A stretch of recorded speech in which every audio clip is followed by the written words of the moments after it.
Just in time sports. Life is good. Life is good. Look, this is just in time sports. Come and get your weekly takes. His opinion from the heart. He can never show you fake. If you winning or you losing, he gon' tell it to you straight. How we talking basketball without a Jordan Brand debate? If you got the hottest. Welcome back to the Just in Time Sports Podcast, After Dark Edition, the YouTube show, the visual show. As of course you can see with me, there's Jai from Hey Jai. This show is brought to you by IMS Productions. But our rundown for today, just to get you guys back into it. Of course, you guys know you will learn pretty much next to nothing watching this show, but you will enjoy yourself. Shit. Yeah, you're gonna learn. Yeah, it's just. I mean, hey, it's what it is. We're gonna have some Olympic talk. We're going to talk about the NFL training camp. We're going to have a bunch of side conversations. I'm sure that has nothing to do with the world of sports. And, of course, we will have more topics, including the inevitable fall of Skip Bayless. But inevitable is crazy. I mean, you know, hey. You hate that man. So, I don't hate that man. But you are that man. I'm not that man at all. No, not at all. You the black Skip Bayless. I am not the black Skip Bayless. I saw how you was tweeting about Caitlin Clark. You definitely the black Skip Bayless. I am not the black Skip Bayless. She's not my LeBron. I have a my LeBron version that I will talk about later. But there is somebody I specifically don't tweet about on purpose. We'll talk about that later. Yeah. Oh, Marion. Fuck that guy. All right. Anyway, we're kind of doing. I don't know what that was about. All right. So anyway, we're gonna jump right into the Olympics because I'm a nerd and I care about these things. Our medal count so far, the United States of America is leading 86-59 over China. We're also leading in the all-important gold medal count, 24 golds to 22 from China. France comes in at third in total with 48 and third in gold with 13. I'm not going any further than that because who cares about anybody past third? Thanks, because like if you place, you place. Yeah, it don't care anything past third, right? Simone Biles became the most decorated gymnast of all time. Yes, she is. Yeah, she's she's United States for sure. I think she's top 5 Olympic all time because that was like some Russian chick that did like 5 Olympics. But which is it's insane. But Soviet Union is probably doping. But anyway, Can you say that? One of my very few. I haven't gotten many copyright strikes, but one of them definitely came from Russia. They will be perfectly fine. Come on now, you guys know what you were doing in the Soviet Union. That's the reason it doesn't exist anymore. But anyway, so Simone Biles did history, and what actually was so crazy about this Olympics for her was that number one, let's be honest, she's 27, which is wild to say because I'm 27, but she's not supposed to be there. Like, as a gymnast, you got like an 8-year peak to get your 2 Olympics in, and then that's like it. Like, you got that Olympics between 16 and 20, and then you got that Olympics between 20 and 24. After that, like, unless you hit it at 16 and at 20, you usually don't get that third one. So The fact that her third one is at 27 is pretty impressive. It's actually pretty insane. The fact she's still going. She hasn't ruled out 2028, which will be 31. She hasn't ruled that out yet. She says she'll be old lady, but she'll contemplate doing it. What made this one interesting is normally in her gymnastics, when she first popped on the scene, she was unbeatable. Right? Like she was first in floor. She was first in floor. She was first in vault. She was first in balance beam. I think she silvered in vault. She went all around. Like she was untouchable. Then she goes to Tokyo and has the twisties. For those who don't know who the twisties are, basically she couldn't tell up from down when spinning in the air. Which, as a gymnast, is a daily situation if you don't know where to land. You land on your fucking head. Yeah, you can land on your neck and die. So she had a bad case of the twisties, and she pulls out of most of the events. I think she ends up doing floor, I want to say, or beam. One of the two. I think it was beam. So then coming to this Olympics, she's doubted. This is the first time in her career she's ever had to like bounce back from something. And she wins all around with team. She wins all around individual. She silvers on floor because she had a calf injury and stepped out of bounds twice. She fell off the beam, which was abnormal. But like she's the most decorated gymnast in the U.S. history. Um, she made women's gymnastics cool. Like I get it. That was the girl on fire thing with Gabby Douglas. That was cool. She was the flying squirrel. That was great.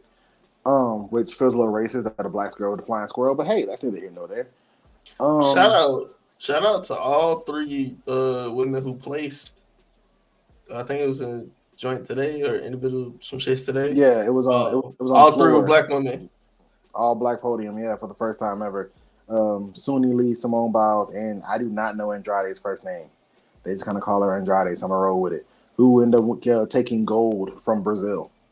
So that was insane to see. It was the first time ever that level of historic black excellence on the female podium, or I think any gymnastics podium, period, at the Olympics. Actually, now I think about it. But that was wild. So that you got $60. I can show you exactly. I show you somebody getting some competition on the pool. That podium.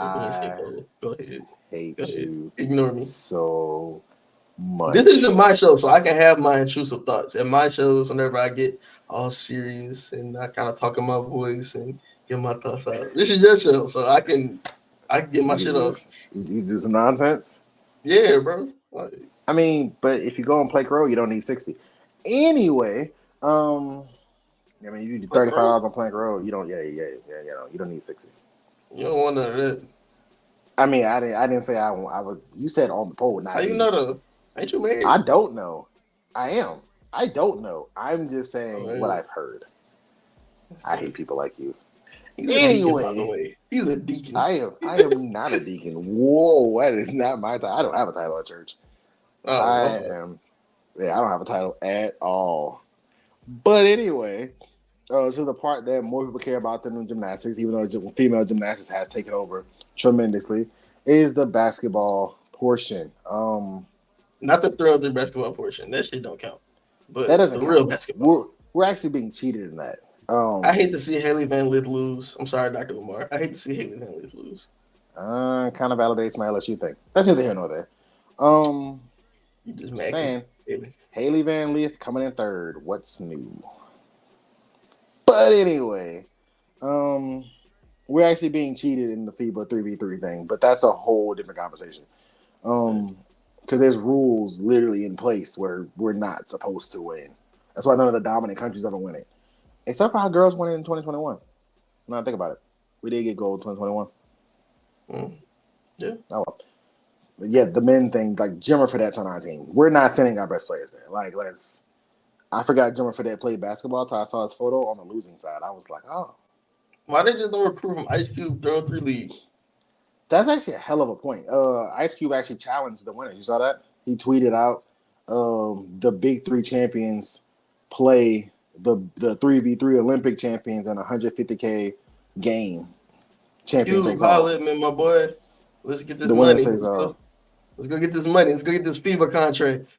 Facts. Hey, I don't know why. That actually smart because somebody tweeted like just send Beasley, Joe Johnson. You didn't even need to send nobody else. You send them two. They cooking the world. They cooking everybody, yeah. Oh my god. 3v3? Yeah, but it was like Beasley, Joe Johnson, and like a couple other dudes they were talking about sending, and they were all like Ice Cube big three guys. Send them over there, and they'll dominate the 3v3 competition. Which I mean, it's the truth. Who's guarding Michael Beasley in 3v3? Nobody. They follow. Nobody. Nobody. The game itself is designed for countries who can't field a full 12 of competitive players. So they send their best 3 to 3v3. That's why I like off the wall countries winning. Because our best 3 is playing actual basketball. Which is what we're going to talk about. Yeah. Hell of a transition, sir. A hell of a transition. Getting better at those. So, the Americans win their first quarterfinals game. We have the weak bracket. Let's just be honest here. We have the weak bracket because Canada, France, and it's another Greece was on the other side, which left us with Serbia pretty much as the only country of three. Even Australia's on the other side. Like no one's on our side of the bracket. Serbia is not even a real threat in basketball. It's just not a real Jokic. threat because it's just Jokic. And granted, Yeah. the Jokic just proven time and time again that shut all that Embiid shit up. Like you give me 4 dudes who can breathe, I can beat Embiid. But like for the most part, it's just Jokic. So there is no real threat. Like I said, Canada, Australia, Greece, Germany, France, all went to the other side. We pretty much just have Brazil, who we smashed, and then Serbia in the semis. And whoever wins out of Canada and not Canada, whoever wins out of France and Australia, I think, is who we're playing the gold medal game. But I mean, it truly this Olympics I feel so happy about. And I do want your opinion on this. The Olympics I'm happy about because remember all that talk about the world's catching up? And oh my God, the 3 or 4 best players in the league are foreign. And then you separate them out, and then you're like, oh no. You put LeBron and stuff on the same team. Like, come on, and Kevin Durant. Even if you took Joel Embiid out, the way Bam Adebayo been playing, you don't even need Joel Embiid there. Like Bam Adebayo over Joel Embiid. Bam Adebayo and AD have been torturing people. Bam Adebayo over Joel Embiid. Joel Embiid without American refs. Suspect. Suspect. Real suspect. I mean, but so is Rudy Gobert. That's neither here nor there. I mean, look, they both about to be French on the French team. Gobert really got benched. Gobert didn't start today. And the opposing starting center, I believe, was Kelly Olynyk. And they was like, nah, we good, bro. Don't worry about it. The Olynyk Clinic? The Olynyk Clinic, man. That man hadn't been worth nothing since he hurt Kevin Love. Directly before that 2017 finals. Or 2016 finals, I'm sorry. 2015 finals. Shit. He had a nice little run in Toronto. Yeah. But like, did he? He had a nice run for him. Yeah, he was did he? He was putting empty calories out there. He was eating a whole bunch of empty calories. But a little history was made in our game against Brazil. Kevin Durant became the all-time Olympic scorer for the Team USA, men or women, in that game. So kudos to him. Leslie. Yes. So kudos to him. Time we start getting to my records back. I'll leave that where I put it. And yep, that was Caitlin Clark-Slander. It was. I'm not gonna lie to you, it was Caitlin Clark-Slander. Because there was a whole lot of noise about Pistol Pete Maravich with no 3.9 in 3 years. But I'm just saying, like, I didn't get to not slander her. She stepped up to the plate. And I know we talked a lot about her before we went on our season and didn't break, but she adjusted to the game. And to be honest, she should win Rookie of the Year. The only reason why she's not going to win Rookie of the Year because people don't like her. She got to do with Angel. Does. She passes a lot to the other team. She does really, really good pass to the other team. Like that's probably her best quality. To her team too. So she does. She has 15 assists a game. The problem is like 6 of them not to her team. That's like the issue. But the 2 most popular rookies have been the 2 best rookies. And that's what the WNBA needed. On a complete and total side note. See, there's going to be a side note conversation. Because we're just going to speak at the ball, just like in terms of ball, because, oh, my God. Y'all fucking ruined the hell. Golly, y'all ruined women's basketball with all y'all social commentary, bro. That shit don't matter. Y'all made a rivalry, not even a rivalry no more. They kept trying to make it Magic Bird. They were forcing it to be Magic Bird so bad like that it wasn't. You made them talk nice about each other when all you had to do was leave them alone, and they probably would have butted into a rivalry anyway. Exactly. But now because you're talking about, oh, Angel fans don't like Caitlyn, and Caitlyn's fans are bullying Angel. Now they got to be nice to each other. Caitlyn so any animosity, her fans, any animosity that might have been there, if it was there, if there was a budding beef there, putting the ball in the hoop with the Indiana fever on there. Angel ain't got to do shit but put the ball in the hoop. I don't care what their fans do. They're not their fans. They have nothing to do with their fans. It's not like Angel or Caitlyn's going on Twitter like, I don't like her. Talk about her and her mentions. Nope. Angel's usually rebounding a basketball when her fans are going off, and Caitlyn's usually making a 3 with her fans. Rebounding the basketball somewhere looking fine, and then it's just like like Caitlyn just be playing chilling. She just be chilling. She really just be cooler. All up in Ricky DMs. He wishes. He probably ain't hers. He didn't tried it. He did definitely tried it. Oh I man, what a mean, Dr. Umar mean, which would have made it better. hey man, I've seen WNBA salaries. I've seen WNBA salaries. It's not out there. Not crazy for him to try right now. He better get in for that. He better get in for that TV money kick in. Because for when the that TV knee and money then kick in, spike. but it's over with. It's over with. Man, get in now. It's gonna be a different tax bracket. Yeah, bro. Oh shit, it's gonna be a different tax bracket entirely.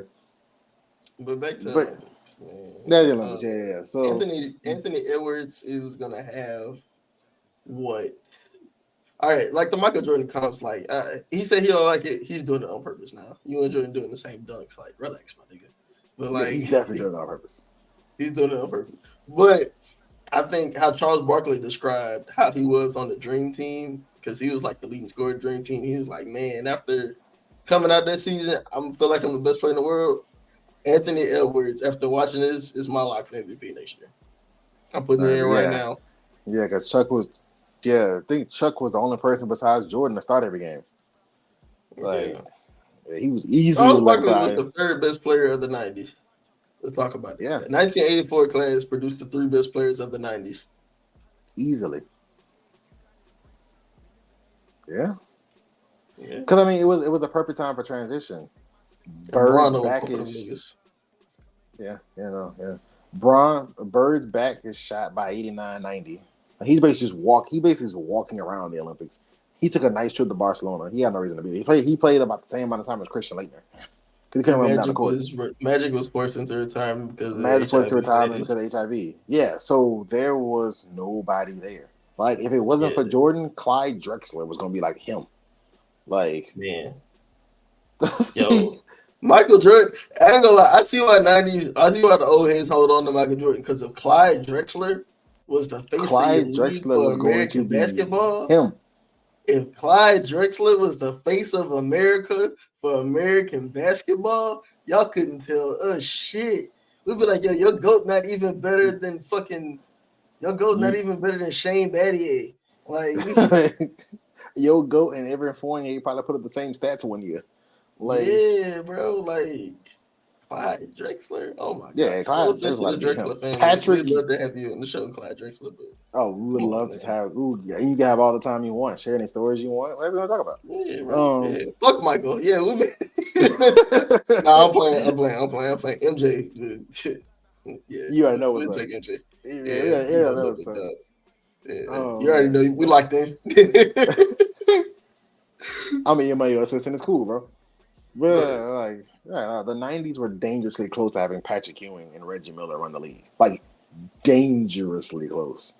Right, because then Hakeem was dealing with blood clots or something. Yeah, Hakeem was fighting stuff early in his career. Like, Charles Barkley was fat.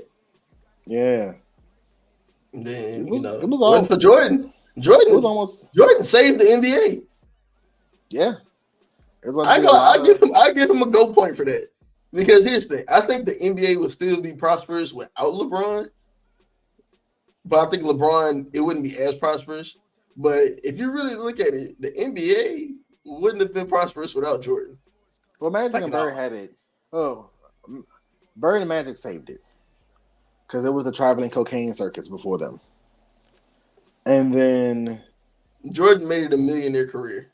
Yeah, Jordan made it to where I can play 7 years in the league and live the rest of my life. Like, he made it international, he made it global with the shoes and the brand, and once the Dream Team hit, it was the commercials. Yeah, like, he made it. The only other person besides Jordan that could have did it was probably Shaq, but that's because Shaq was a personality. Yeah. And honest, if Magic had a couple of smarter business deals early, like he locked himself into that Converse deal. Fam, HIV took all of that. Like, that's true. It wouldn't have mattered. Yeah, it wouldn't have mattered. In terms of the face of it, yeah, it wouldn't have mattered. HIV. It wouldn't have mattered. Yeah. I ain't gonna lie though. So, yeah. Outside of the HIV thing, for him to be like the face of America while also being a womanizer, it's impressive. That's very impressive. It's impressive. It's like you're people act like being a womanizer is like the worst thing you can be now. So everybody knew he was and was like, yeah, that's just Magic. Yeah. It's Magic. That's just what he did. He don't smoke. Just, He don't drink. He. you know, Yeah. that's what he get into, and then he got HIV, so it makes sense. Anyway, back to the Olympics. Right. That's crazy. Back to the Olympics. Speaking of basketball, the women's basketball team has continued their impressive streak. They have successfully won 58 consecutive Olympic basketball games. They have not lost a basketball game since prior to the 1992 Olympic Games. Also, the Olympics are the reason why the WNBA exists, actually. I won't delve into that story too far, but the 96 Olympics is why the WNBA is actually existing. Shout out Don Staley. But Auntie Don. they've won 58 consecutive games, most of them relatively unchallenged. There is a skill gap on the men's side that's, let's be honest, fairly impossible to make up over the next even 20 years for a singular country. I don't know. French keep putting out these 7-footers that can shoot. I think eventually they'll. Yeah, Alexander Sarr is not giving me the world's best hope. You only saying that because Bronny outscored him by like a little in summer league. First of all, I had nothing to do with Bronny. I was so glad we was not doing this show whenever all the funny shit was going on. Oh, we would have had to talk about that. Oh man, I want the guy to be successful, but I didn't want to talk about it. I'm just gonna be honest. It was way too much strong opinions about a 55th pick. Now, granted, as a black man, I love seeing the nepotism that goes on. Yes, it was nepotism. Nepotism isn't a bad thing, but I'm all for it, right? Bron, that was the coldest shit ever. But now we judging LeBron James Jr. as a basketball player, and I just don't care about the 55th pick right now. Do some cool stuff, and then I'm like dunk on somebody, and I'm be like, oh shit. Yeah, bro. I don't want to. Man, think about all the pans that they gonna pan to this nigga clapping on the sideline. Oh my god! I got Bron had a shot. They gonna show Bronny clapping. Oh, Bronny gonna be the first mic'd up player to just do warm ups to ever sit on the bench. Here, Bronny James, his first NBA experience next to his dad, and it's gonna be 85 claps. 30 Gatorade passes. James is a sick man messing with his teammate's mom. Oh, he's a fucking weirdo. Although, it's better than his teammate messing with his mom. Bro, I'm not coming on our show. You know, get Bron on our show. We could have been on the shop, but you had to say that. You had to say that. I ain't gonna lie, we probably still could be on the shop. That nigga LeBron only be on there like once a season. He's got to slide when he not done. That first season, he was on there all the time, and like now he's like every never episode. On there. Now he's never there. Yeah, bro. Matt be talking a lot. Like I think the last episode, I know he's on there with like Sexy Red was on there. I'll be on there with Sexy Red too. He was on there with Sexy Red, and he was on there with Ice Spice. Bron not slick. Bron ain't slick. It's always young female rappers who twerk a lot. I ain't mad at you, but you know. You ain't slick about it. Speaking of not being slick, I don't even have a transition about it. Shit. All time transition moment right. Speaking of twerking a lot, let's go to these NFL training camps. Whoa, there. We ain't talking about old girl on the sideline for the Steelers. Who was it? It was Glow. What's the water girl? Really big Glow. Hey, she is the funniest thing ever. She said, "Yeah, I'm the water girl at this motherfucker." You can't say that. You can't say that, right? Yeah. She was so lit. I could tell whenever she actually met Mike Tomlin in that clip. That was like, oh, that was a genuine moment. Steelers fan for real. She's a Steelers fan for real. Yeah, that wasn't just you get that hype around Mike Tomlin. And I ain't gonna lie, as a football fan, look, and not to keep going back to the black card thing, but like if you black, it's just certain people that you just live to see. Mike Tomlin is one of those people. Like, if you're a black football fan, I don't care what your team is, you're gonna be pretty lit to see Mike Tomlin. If I meet Mike Tomlin, dog, man, I'm gonna be hype as shit. Like, yo, Mike Tomlin, hype as shit, bro. Like, you never Mike Tomlin. Never lost. Most successful black coach ever. Oh, hopefully, we have a young Mike Tomlin and Gerard Mayo. We don't have. We'll get to the Patriots stuff later. Let's get some general training camp news. What you got? General training camp. Malik Neighbors got them hands. He can catch and he can fight. He was getting worked. I ain't gonna lie. The second time he got work. The first time he was in. I'm with you, Malik. Hey, I'm with you, Malik. LSU, Louisiana boy. We made the best wide receivers, but Kirby second one. Yeah, Kirby was getting with you. Kirby tagged him with the you. second time. He got him the second time. Kirby was getting with you. I ain't gonna lie. He got him the second time, but the first time, I like it. I like the it. First time started the fight. Yeah, the first time they had to. God damn it! Brandon Ayuk news? Yes, the Patriots are out. No. Yeah, per Adam Schefter, I won't even take credit for it. Per Adam Schefter, after inquiring about Brandon Ayuk availability, the Patriots have decided to not explore any further trade possibilities with the 49ers regarding their standout receiver. Patriots are excited about their young receiver cores and want to focus on them. Per Adam Schefter, about a minute ago. So he must have been asking for too much. I just want to know what it was. It had to be 35. Okay, what's the guarantee, dog? Like I have it. Like, what's the? I don't. Okay. No, they're out. Oh, okay. It's only two reasons I think they're out. Either Ayuk said he didn't want to play there, which is understandable. Understandable. Or like the only way that he wanted to play there was from a ridiculous number, which is like I'm not going to give Brandon Ayuk. He not going to be the highest paid receiver. I'm not going to give him $35 million.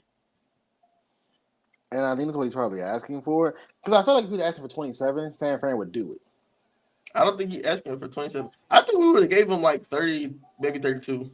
I think we gave him 32. I think he wants 35 to complete with us, but I think he'll take 32 to go somewhere else. Yeah, we want to go to Cleveland with a toucher? It's either that or San Fran wanted to win. And LA Wolf was like, nah, I got to build my roster, bro. Like, yeah, fast. Because even with him, we said, damn. I don't know. Adam Schefter said the Steelers, he didn't see the Steelers in it, and not the Steelers. And then they came back. I don't know. I remember, I'll put it like this. The Cleveland Browns was out on a Deshaun sweepstakes until they wasn't. So, yeah. And CD Lamb still ain't signed his deal. So he has not. But also, I feel like Jerry Jones would not trade him, at least to us. He might. Cowboys do good football business in terms of acquiring stuff, and they draft well. So I think I heard. Damn, yo. Yeah, that was a buzzkill. I'm not gonna lie to you. That hurt. Breaking news coming from Just in Time Sports. I want to take this whole Brandon Ayuk segment out now.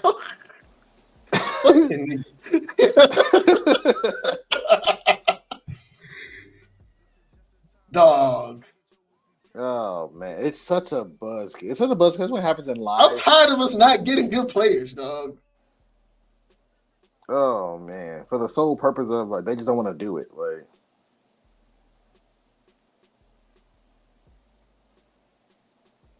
oh, that's just depressing. Like, we got money. What do we got this money for? But that's what Matthew Judon was saying. I guess the Patriots topic now. Fuck it. We officially transition. Fuck Screw it. We here. We transition. Fuck it. We're here. We're here. About to get a new banner. We cannot. like that's what Matthew Judon was saying was like, I know where the money. Like I know you got money. I'm not asking for the moon and the goddamn stars. I'm just asking for like Nah, I think a couple of for a lot. Yes, for a lot. But I'm saying, who else is getting it? Like I can see if it was a situation where, all right, we got a big number one receiver contract we got to pay, and our quarterback's due next year, and we got a hell of a linebacker we're trying to keep, and that safety's really good we're trying to keep. Who are we paying? They got to think of something, bro. Because while I think the draft deal was fine, I think they had plans to acquire somebody significant. And you're not about to just tease me with like, they was interested. We're not about to be the interested team. You know who that team is? The Browns. But then you know what happened? The Browns started getting players.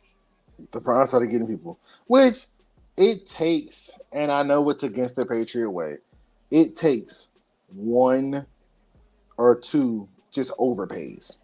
Like, I know you're not worth this, but I need to get free agents in the building. Yeah, like I need to get guys from the outside in the building because otherwise, I think because we really don't know nothing for them to do that. We going under the guise of we adding Brandon Ayuk to a 4-13 team, and this team might not be a 4-13 team. You know what I'm saying? Mm-hmm.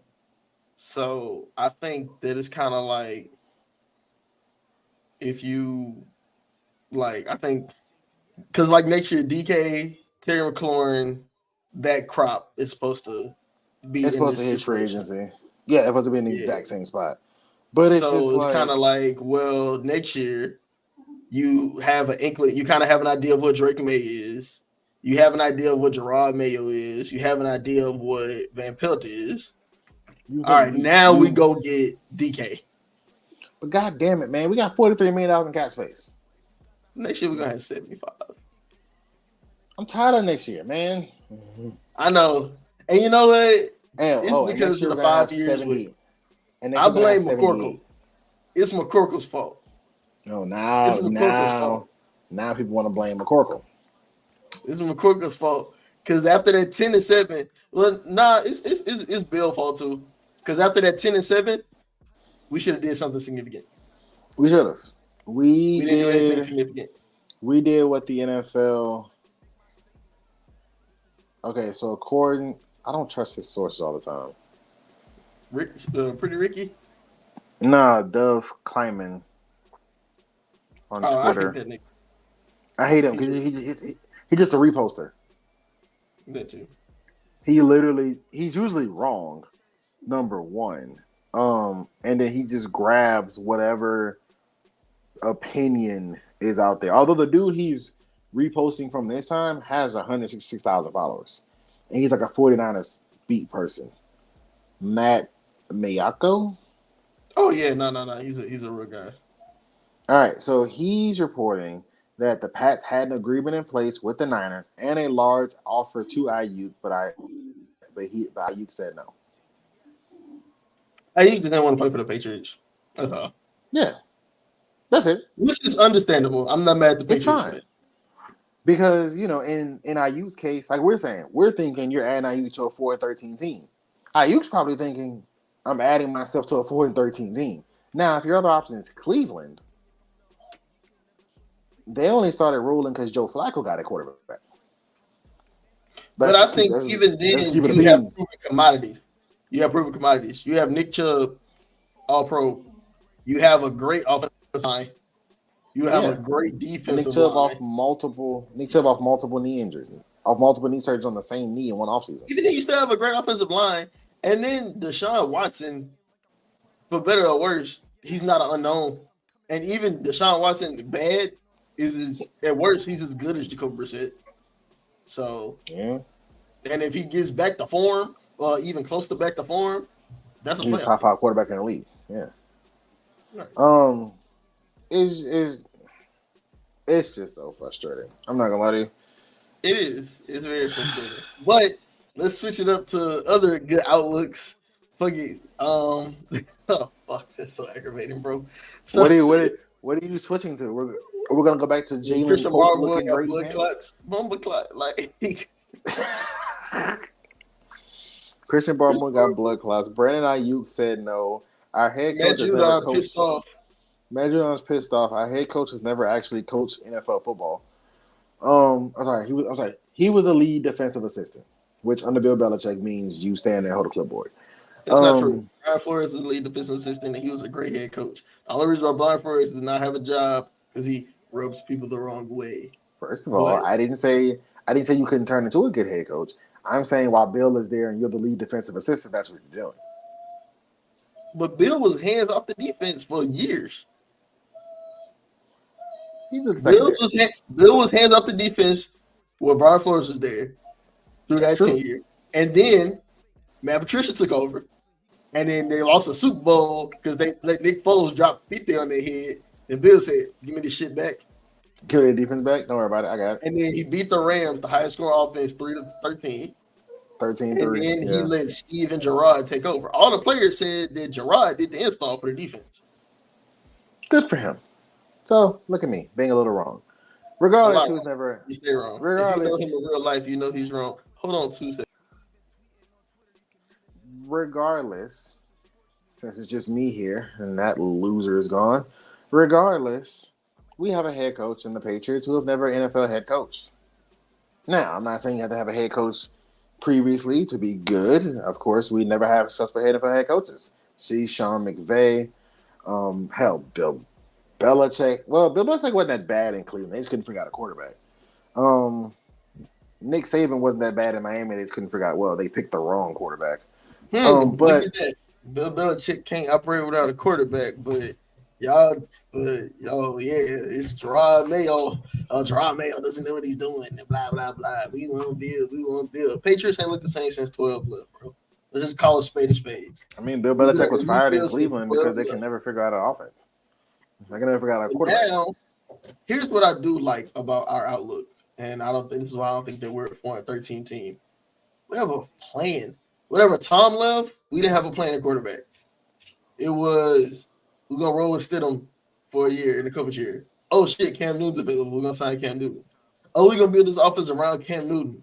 Oh shit, Mac Jones kind of reminds us of Tom Brady because he's unathletic and white. So That's your guy. That's your guy, McCorkle. Hey, bro, Mac 10, but fuck, man, he really just pissed me off with this shit. But nah, okay, and he's still as good as Trevor Lawrence. So don't do that. I'm not about to do that. Okay, but then it's like, okay, Mac Jones showing promise, Tennessee. This nigga's actually kind of good with a right system. Bill Belichick says, you know what? You're so good. We're gonna make it hard for you. We're gonna be the defensive coordinator, give you no weapons, trade away your best offensive guard because they traded away Shaq Mason for a 5th rounder. For nothing. And we're gonna bring in a nigga that I like more than you. So that way, as soon as you fuck up, I'm gonna sub you out the game. And but guess what? We still went 8-9. So we're like, we just need some minor tweaks. Hey, by the way, we're gonna strip even more of the offensive line from you. And we still didn't, that whole weapons problem, we still didn't help with that. And then boom, led to 4-13. So now, but guess what? Robert Kraft, after Brady left and they didn't have a successor, Robert Kraft said, Bill, when you leave, we're not gonna have this problem. Yeah. So contractually, Gerard Mayo, you're gonna be the coach. That is a plan. Gerard Mayo said, I want to keep the defense as the same as possible. So that is the plan. The defensive coordinator was the defensive lines coach from last year.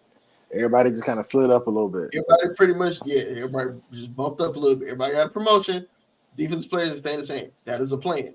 Gerard Mayo wants to run a West Coast offense. He went, every offensive coordinator was a West Coast and not like the Josh McDaniels West Coast. Because there's really two kind of West Coast, but really it's only two, it's really only two systems in the NFL.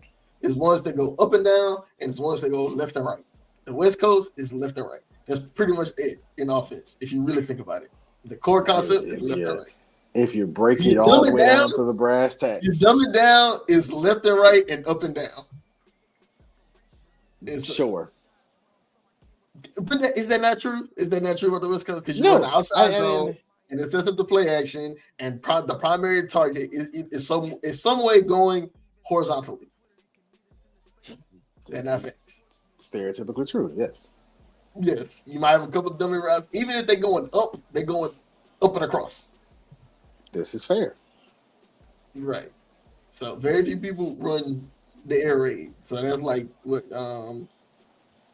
which I don't even want to call it the air raid because like you have like a Greg Roman system, which is, that's spread in the West Coast. Right. Is the two typical. That's pretty much it. Spread in West Coast, yeah. So it's West Coast. So so he wanted to run the West Coast thing. He got a dude that worked under straight West Coast systems. That he had a West Coast nigga. Pelt learned from Mike McCarthy. He worked with Kevin O'Connell. He worked with Kevin Stefanski. Kevin Stefanski was from the McVay tree. Yada. So he got he went and got a guy who believes in the West Coast. So we're running the West Coast. Boom. That's a plan. We got a veteran quarterback and we got a young quarterback. Boom. That's a plan. So I'm not mad at the plan. Will it work? We'll see. But at least we have a plan. So that means that it's going to be better. It's going to be functional. And at this point, I just only want functional football. I don't think people realize how bad that we had it the last 2 years We were of how silly literally that shit was. dysfunctional. Remember we Like, won 20 screen. We ran 20 screens in the game. oh my god! And they went for combined like 27 yards. Like they weren't Yes, even productive screens. They were just screens. they were just screens because they didn't want to throw the ball down the field. We were the first team ever that ran a screen and the D line didn't move before the O line moved. Like they was like, oh nah, nigga, we know what this is. We're just gonna slide down there with Defensive y'all. coordinator for the Cardinals said that it's a pretty easy offense to game plan for the fucking Cardinals. Like There's come on, no man. talent on the Cardinals. There's no time. We lost the game 6-0. We lost to the Saints like 30-something nothing. With Derek Carr. He And I probably think went the to Bible defense study is. I hate you so much. What's wrong with going to Bible study, man? Nothing, but like, yeah. Well, yeah, bro. So I think we're gonna be better. Not to harp on Patriots too long, but I think we can peak at 6 wins. I think that's our peak. 6 wins, realistically. We lost. No, we lost. All right, I pulled it back up. We lost to the Saints 34-0. Derek Carr had 183 yards passing. Oh yeah, because McCormick kept throwing all them picks. Yeah, they kept having short fields. Like that's not even like my brain doesn't wrap around the fact that with 183 yards passing and 80 yards rushing from your primary rusher, you beat me 34-0. We had 8 first downs that entire game. 8. Yeah, it was. We were 1 of 14 on third down. Well, hey, we might as well pay Judon now. In a 60-minute football game, we had the ball for 51 plays on offense.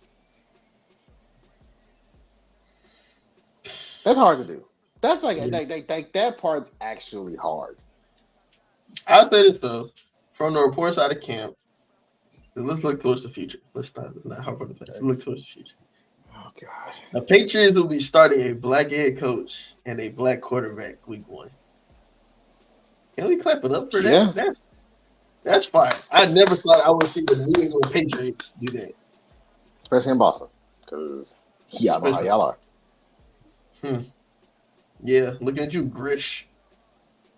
He's already he already a personality. It'd be subtly racist how he be moving, bro. I ain't gonna lie. And how you be talking about Gerard Mayo. Nigga said Gerard Mayo's gonna fail because Gerard Mayo said burn some cash and then walk back to comment. And he was just like, I bet you if he's so dysfunctional at the podium, I bet you can you only imagine what it's like on the field? Shut your bitch ass up.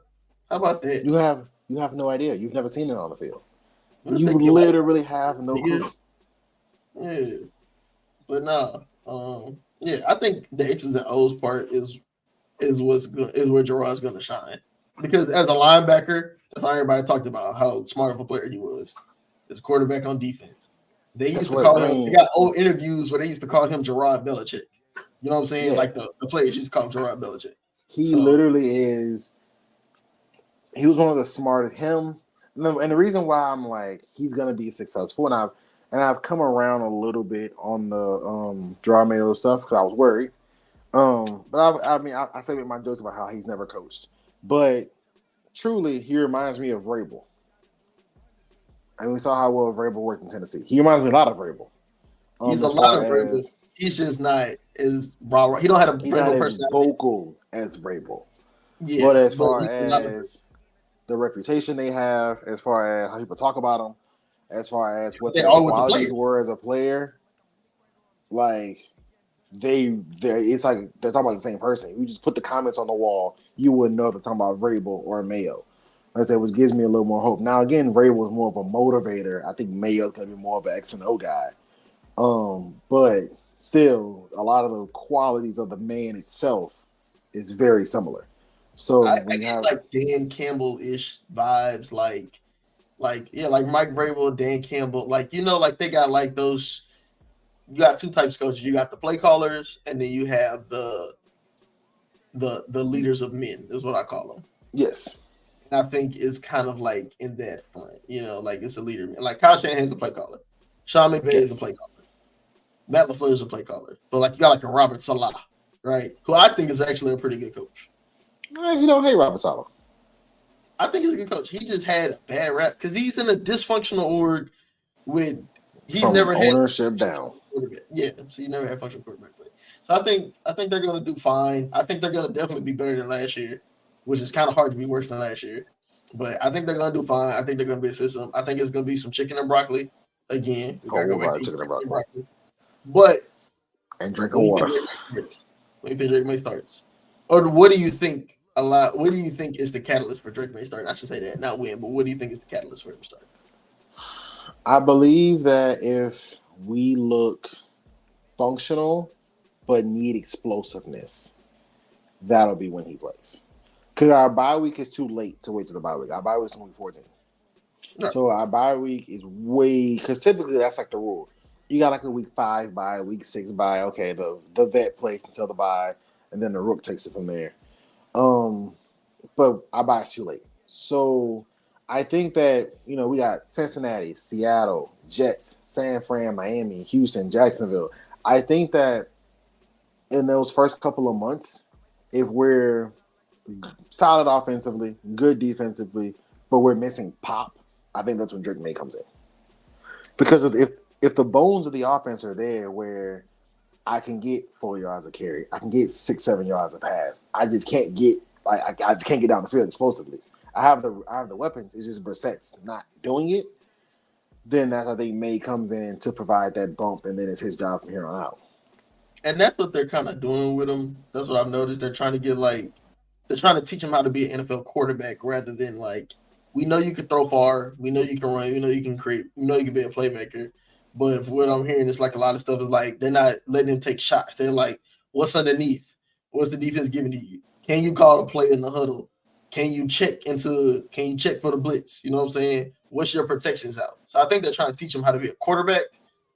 Exactly. And so I think once he can run the offense, I think that's when he'll step in. But honestly, I got him week 6. Week 6, that is home for Houston. I think that's the earliest he'll start. I think the earliest he'll start is week 6. I think his sweet spot is home Jets, which is week 8. Yeah, that was the latest. Because I think that that Jacksonville game's in London. That's asking. That's not going to be his first game. That's either going to be his second game or the game before his first game. That's not going to be his first game. I think the Houston one, because Robert not gonna, because you got to put butts in seats. Realistically, if we lose to the Jets and the Dolphins, you can't have that. You can't lose to the Jets and the Dolphins. So if at Cincinnati, probably gonna lose that because that's my sleeper. That's my sleeper. That's when the Bengals are at their healthiest. That's my sleeper. But home for Seattle. Early. Yeah, I got the all line together. Home for Seattle. That's winnable. Okay. Winnable, very winnable, because that cross country travel, especially so early, cross country travel really early is a pain. And I think our defense can definitely give Geno some problems, but it's winnable. At Jets division game. I'm higher on the Jets. I hate that I'm high on the Jets, but I'm really. It is a Thursday night game. It is a Thursday night game. I will say that. So that kind of leaves to some room for nonsense. But the Jets. The Jets is gonna try to like Bill's gone. The Jets is gonna try to take out some 15 years of revenge. Fair. At San Fran, that's a loss. So now that's a loss. So now we have to figure out, okay. Let's say I'm saying we lose Cincy. We get Seattle. We lose New York and lose San Fran. Then it's home 1-3. All right. Then we're home Miami. When we have 4 technical home games in a row, although the Jacksonville game is in London. Right. Because home Miami, home Houston, London. Yeah, that's a home game for Jacksonville. Home Miami, home Houston, away Jacksonville, home New York, home Jets. So his sweet spot might be week 5. You you get away from 3 playoff teams, potentially 4 playoff teams the first month of the season. And then you get 4 quote-unquote home games in a row. 3 real home, 1 London game. I think it's probably week 5. About Miami. Here's the thing though about Miami. The only way that they can beat you, because I think defensively, we one of the few teams that played them defensively really well, even in warm weather. We are like whenever they first got like Reek, they only scored 1 offensive touchdown. Yeah. And then last year, Mac Jones throwing picks to fucking Xavier and Howard. Man, that was like a rite of pay. Every time he played, he threw a pick to that dude. But like literally. But no, so I think that we played them well last year. Tyreek Hill had 0 yards. They diced us up that run game shit. But even then, we only lost by 7. We lost by 7. So we had almost did the little thing, and so we almost, we had a chance. We did. We had a chance. So we played them good defensively, but you can't turn the ball over. And Jacoby Brissett is really good at not turning the ball over, and I'm not going to put out there to turn the ball over. So, because we still want to win games, right? Okay, but you have Houston sitting there the next week. You know what I'm saying, like, there's no. But Houston, I would rather put him out against Houston because Houston. Why I think they're very good. They're still young, and then it's and their quarterback's in year 2, so it's not like But that's the game to sell tickets. Everybody, they're gonna want to come see TJ Stroud. You got the young rookie coach. You got the 2 youngest coaches in the NFL. Both young black coaches facing off against each other. Fuck yeah. And then guess what? You know what everybody's gonna say? Houston had a 2-10 team, and they trusted their rookie coach, their rookie quarterback. And look what got them and win games, and they got 10 games. How can you still not trust your rookie quarterback to come in and help you out? Right there. So it's gonna be a story because by then, if you lose to Miami, you're 1-5. Yeah, you're 1-4. Your season's effectively over. Yeah, you might as well get in some run at that point.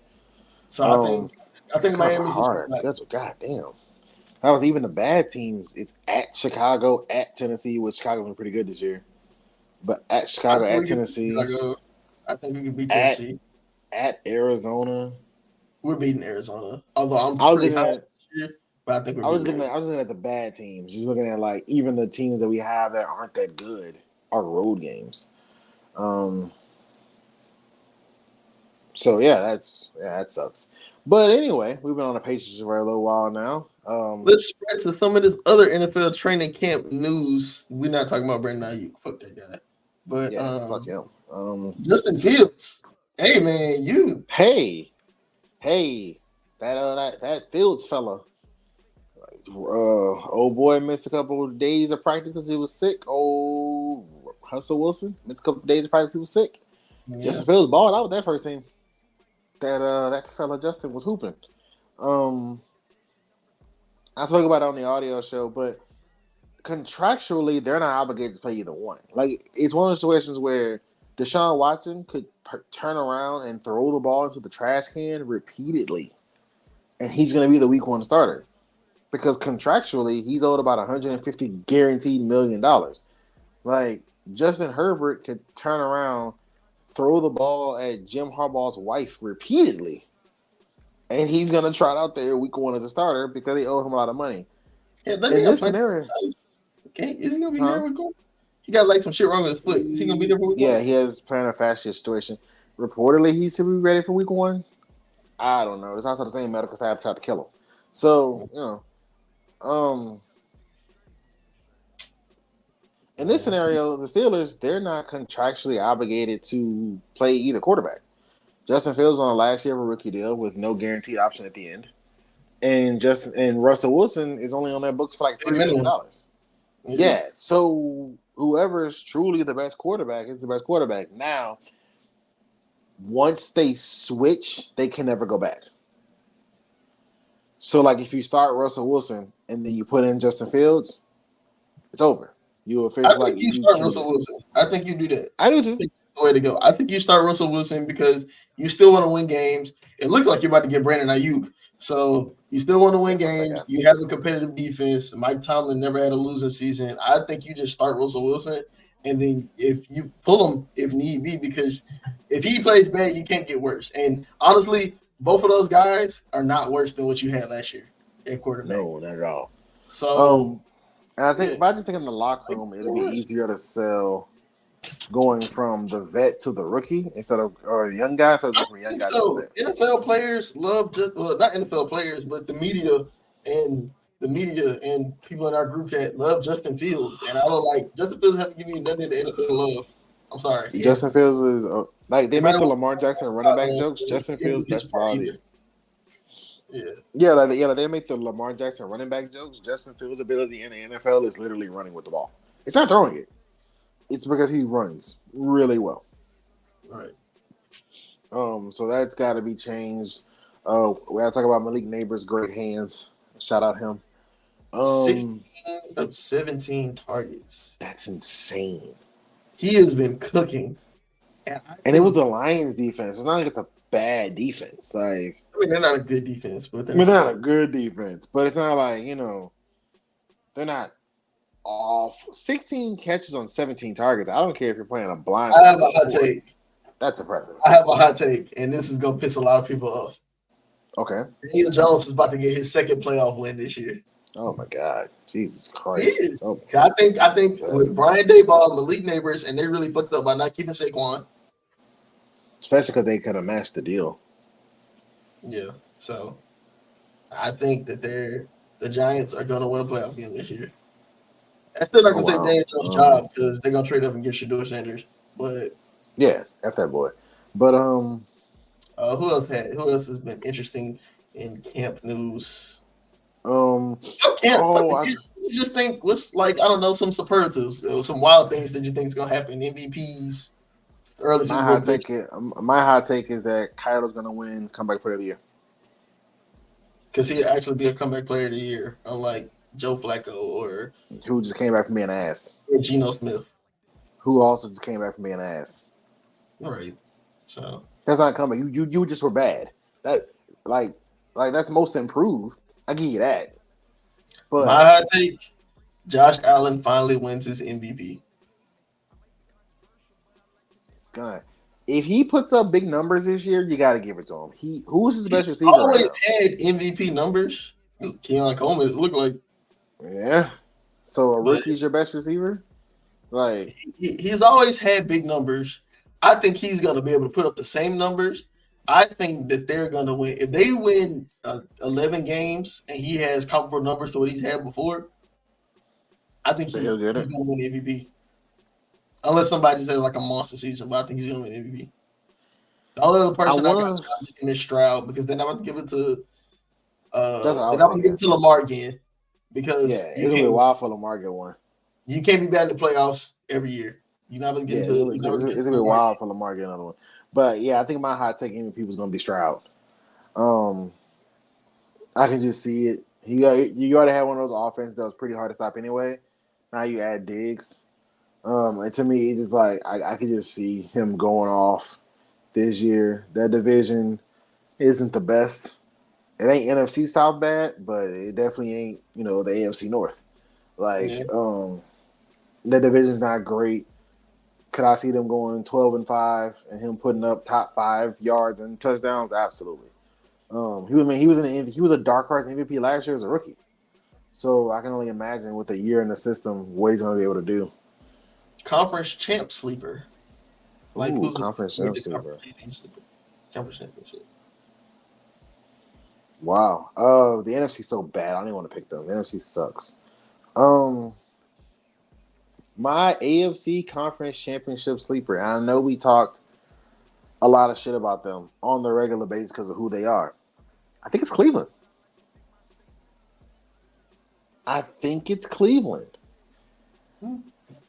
Because with Joe Flacco, they were 11-6. And no disrespect to Joe Flacco, but let's be honest, you're not top 10, right? And we were talking about Deshaun Watson. Like, if Deshaun Watson is 85% of the guy who was up 24-0 on the Chiefs. That's a top 10 quarterback.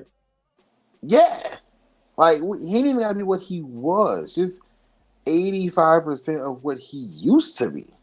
Because Deshaun wasn't what he was. He was better than Lamar. He was better He was than the second Allen. best quarterback in the league. He was the second best The only, quarterback in the league. the only person better than It him was was Patrick Mahomes. Mahomes. Yeah, that was it. Like, so if he's 85% of that, he lands somewhere around 7. If you give that Cleveland Brown roster the 7th best quarterback in the league, they got a shot with anybody. They got 2 of everything. They got 2 good running backs, 2 good receivers, 2 good tackles, 2 good corners, like 2 good safety. Like they have 2 of everything. So hell, they even had 2 quarterbacks last year. Like, so if that's my probably Cleveland. It's probably my AFC team, my NFC team. Everybody sucks. Like the NFC's horrible. Like, no offense to the NFC, but like, I got one for the NFC. Okay. Let me hear it. What is it? The Packers, the Green Bay Packers. Ooh. Jordan Love, the second coming of Aaron Rodgers. Or would he be the third coming of Brett Favre? Nah, because Aaron Rodgers and Brett Favre was way different. That's true. But Jordan Love, that boy spins it like Aaron Rodgers. He can move. Matt LaFleur is probably my favorite of Mike McDaniel, and Matt LaFleur are probably my favorite of the Shanahan disciples. I like Matt LaFleur's system more, but Mike McDaniel's, because I don't really know if it's all him or all you got the 2 fastest receivers in the NFL. So them niggas run straight. That's kind of the thing. Yeah, that's kind of the thing.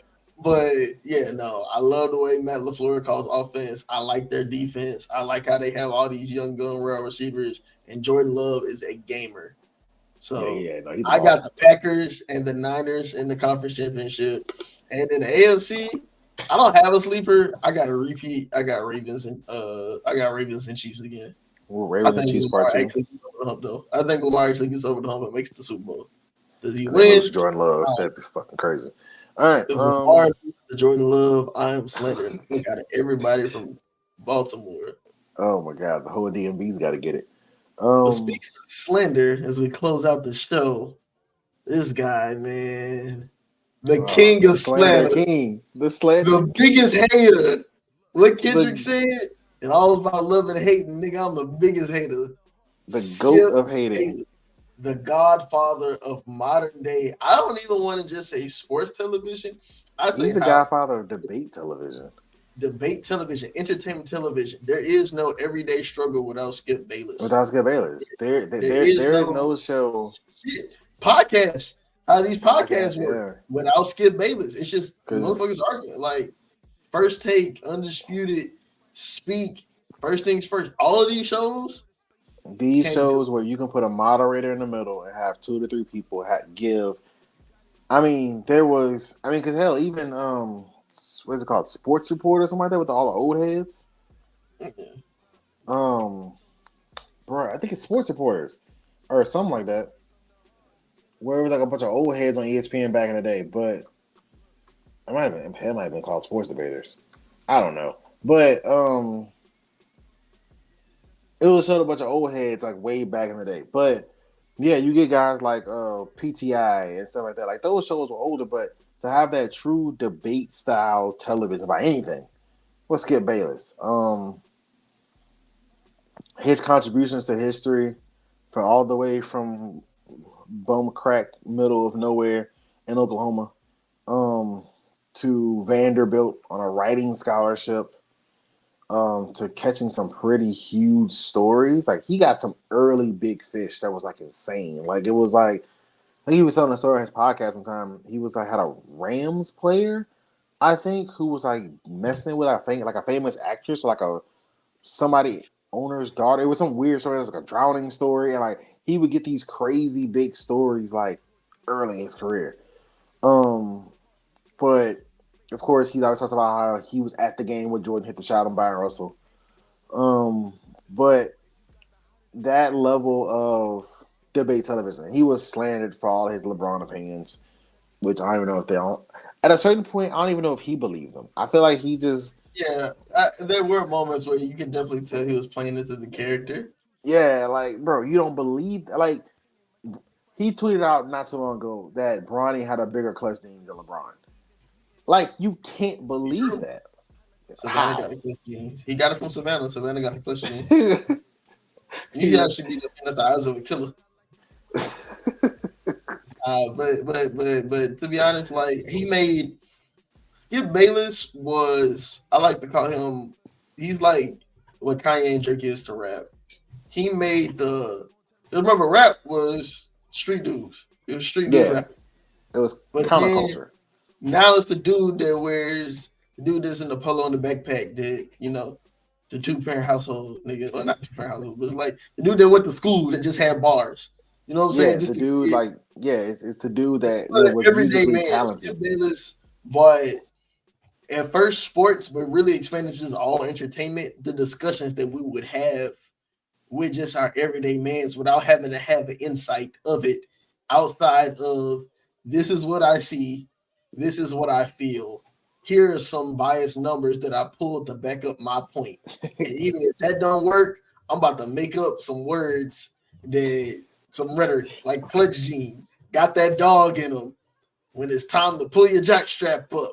Who got a heart? All that shit. I'm Skip about Bayless to is the reason behind that. Nobody else can take credit for that. That is no, Skip. and then even the careers and even when people were like, whenever whenever it was announced he was leaving, which shout out to him for keeping it quiet for so long because it was announced like Tuesday he was gonna be gone, and like by like the next Friday it was like his last show. Like Right. so, shout out to him for keeping it quiet for so long because like we knew Shannon was gone like months in advance. But put your glasses back on. But no, That's a big one too. he did. And said that for a few months. But we know, like you said, there's a bunch of phrases in the world that float around. There's style of television that exists purely because of Skip Bayless. There's careers that exist. Like Shannon and Stephen A. I don't care how they fell out with him professionally. They both go, we're not here without Skip. Like Honestly, the moderators, it opened the door for more women in sports as well. Because when it's a debate show, you need a moderator. You need somebody to be, hey, Carrie Champion, Molly Carum. The undisputed chair and the first take chair was like the launching pad for a lot of women careers. Like they said, Joy Taylor was just the moderator on Undisputed. And now she's like the person on Speak. Yeah, she don't want some damn sense up there. No one with common sense on there. Yeah. I got James Jones. Shout out to my boy James Jones. I mean, she was he don't be saying nothing. And whenever she first got on Undisputed, she was Jason Taylor's sister. Like that she was just I would not give time to misunderstand. Yeah. We love Joy. Joy is great. Love Joy. Yeah. Joy great. So like I said, now she's the person on Speak. They said Carrie Champion. Who was the person before Molly Carum? Carrie. Yeah, it was Carrie. But who's before Carrie? It's Carrie. Nobody. Carrie was the first moderator. Oh no, Crawford was in their moderation at first. The dude. The dude on Cold Pizza. Yeah. When everybody doing Cold Pizza. It was Cold Pizza. Yeah, so it's like, but they gained opportunity, and in that moderator role, we got to hear Molly Carum's opinions. We got to hear Carrie Champion's opinions. We got to hear Joy Taylor's opinions. Open the door for athletes to not just be color commentators too. Yeah, because then they started bringing on. I remember what brought it on was Ryan Clark, and this is whenever it really switched from Cold Pizza to First Take because it was Skip and they had Stephen A. on as a guest. Yeah, and they were talking about Kwame Brown. And I remember Stephen A. just kept going in about Kwame Brown, and he was like, "Yo, should athletes do this, this, and this?" And then Ryan Clark had responded to something like Stephen A.'s clown or whatever. And everybody, Ryan Clark on the show, because Ryan Clark was like, "I got the same degree in communications. I can articulate myself just as well. This and this." And then what happened? Ryan Clark got on the show, and it was like, "Okay, we're gonna get athletes on the show." So they will come in as guests. So then you'll have like the TOs come in. Shannon Sharp was a guest on First Take with Skip. Yeah. Then you open doors for first things first started with Nick Wright and Chris Carter. So now the athletes, we just take them out the booth from breaking down the game to, okay, give your opinion. Okay, Shannon, your opinion on other sports. Now you said, it's nothing but athletes coming in on all these shows. you know, JJ Redick. Would JJ Redick be a coach if he didn't have his media circuit? No. And it gave, like you said, it gave athletes and even coaches another avenue.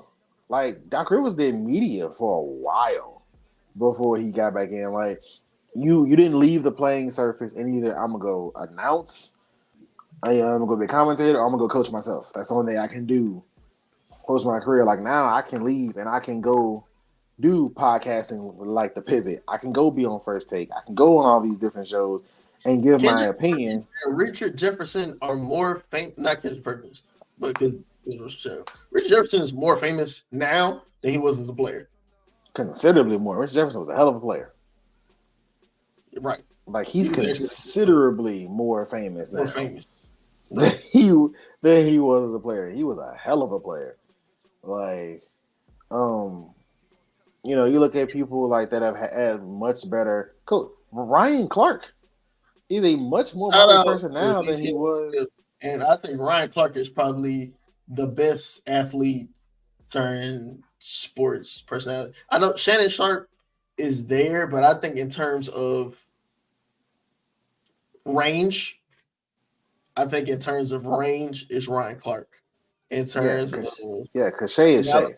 Entertainment and being able to speak on other topics. What he did with the Pivot is amazing. The type of guests they have, how he attacks different angles. The conversations they have, they have too. Shannon, he has entertainment conversations, and I think he's great as an analyst. Like he's a star in his own right, but he was a Hall of Famer. Ryan Clark was an undrafted player. Like Ryan Clark made a career off I'm willing to kill myself to hurt you as safety.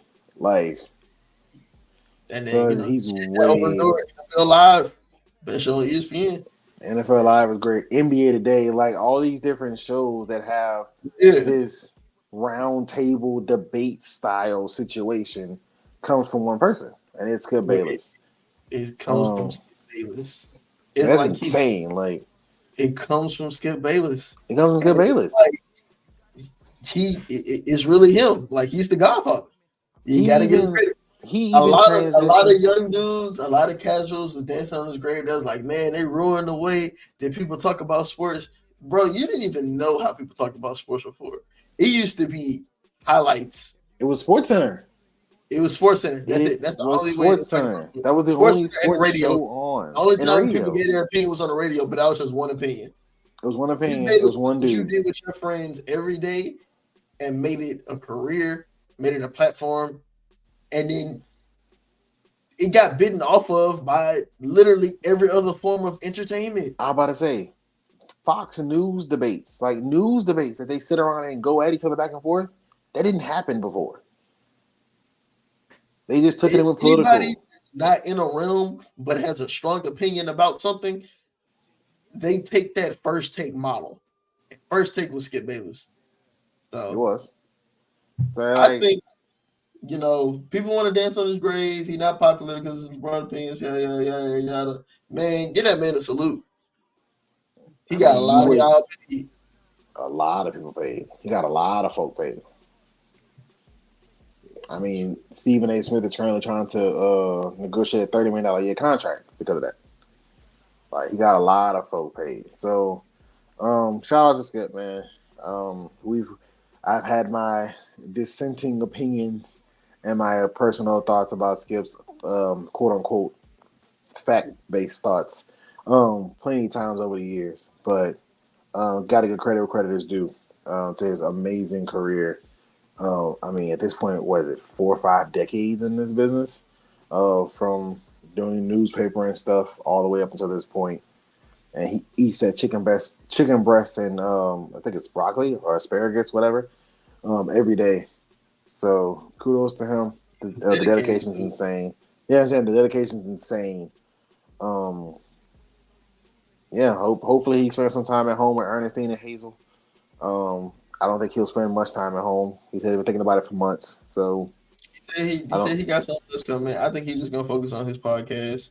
I think so. I think he's gonna just make the Skip Bayless show. It's time to get the young blood, the new blood in. They said they got Nick Wright is taking over. pegged as the with- number one. Yeah, pegged as the number one spot. But the only thing they were worried about was taking first things first out of their time slot. Because that's kind of what happened.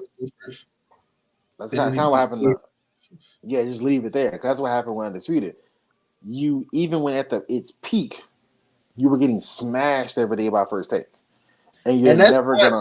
The show. It's just because of First Take. One is never going to be ESPN. If it's one, it's never going to be ESPN. Never be ESPN. ESPN is the worldwide leader for a reason. It's the world leader in sport. So even when First Take was down, they were still 10 times as more watches for Undisputed. Like literally. Yeah, like those so Undisputed numbers ain't just start being that different because Shannon got there. Yeah, they were just getting smashed by First Take. So that was the concern, is that if you take First Things First and put them in that time slot, are you just burying First Things First? Which that's the best show that they have. Exactly. Just leave them 2 to 4. Nothing's on. That's after Pat McAfee. That's after First Take. The only sports show running is First Things First. That matters. All the news is broke. All the news is broke, so they can give their opinions right that second. Because the news broke at 1 p.m., they come on at 2. You know what I'm saying? So, I don't know. But, all in all, again, salute. Been a great episode. First time Heck of back. an episode. We even broke some news. We did break some news. That fucker. Some sad news. That was depressing. Not gonna lie to you. That's cool. CD Lamb better than you anyway, dog. So right. Unless you change your mind, and then you're the best number one receiver in the league. Good. But I hope they offer you $15 million a year, son. Like I hope they pay you in Chinese yen. So, in the Jamaican dollar, you're getting read your fine print. But this has been a great episode. Again, shout out to Jai of Hey Jai, also owner of IMS Productions, which is our production company for the Just in Time Sports podcast and pretty much all of our stuff. So shout out to him. Appreciate you guys. For those of you who are my new Instagram followers, we've had unprecedented growth over the past about month or so. So shout out to you guys. Welcome to the Delta Time Sports family. Stick around. Tell your friends. Let's keep growing together. Follow JTS Sports on all social medias. A lot of you have been doing that, so appreciate that. And let's just keep growing this thing. We're, the show's back. We're back. I know we outside. Yeah, I know we had a long break. We're back. I said on the audio show yesterday, it was an unplanned break. Or audio show this morning, it was an unplanned break, but we're back. Wednesday.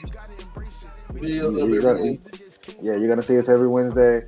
Perfect for your midweek diet of sports. You get the audio show every Tuesday. So you'll get the audio on Tuesday, the video show on Wednesday. So you'll get a lot of Just in Time Sports content, along with some other fun stuff we have planned for you guys. But guys, do not have anything else? This is Jay Jack. We're out.